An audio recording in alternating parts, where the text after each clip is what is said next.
Pareto Analysis.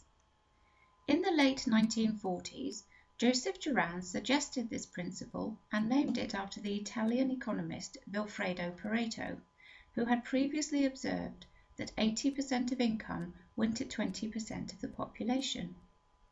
Pareto analysis is a statistical technique used in decision-making and is used to identify and select a limited number of tasks that will produce a significant overall effect.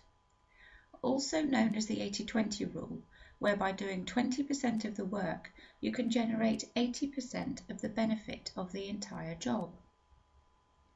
Research has shown that the 80-20 rule can be applied to almost any situation. Researched examples which apply to a majority of organisations and situations are 80% of revenue comes from 20% of customers.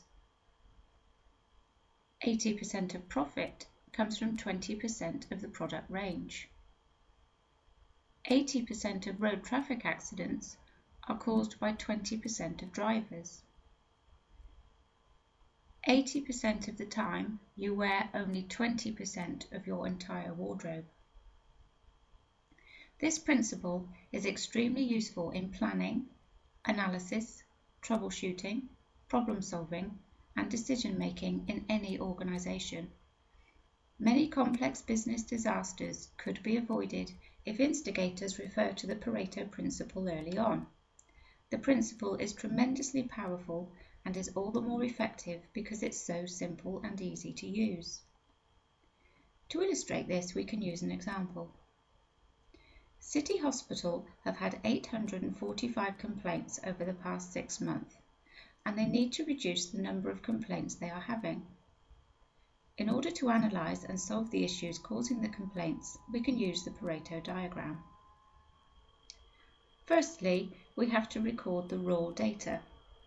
To do this, all the complaint forms have been collated and sorted into 8 categories, depending on the area about which the complaint was made.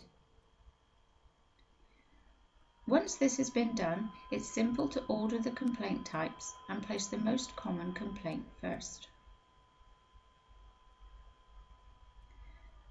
By charting the results, a visual representation shows clearly identified problem areas and where the hospital should prioritise its efforts to significantly reduce future complaints.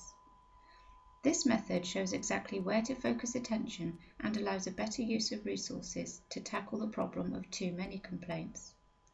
So, taking into consideration that it's easier to reduce a high frequency than a low one, the diagram shows that it would be more useful to focus improvement on the first 2 causes rather than on the low incidence ones. Once the appropriate actions have been implemented, another diagram can be drawn up in order to check the decrease of the complaints in each of these 2 categories, and once these are significantly reduced, actions to address complaints which were originally less common can be taken.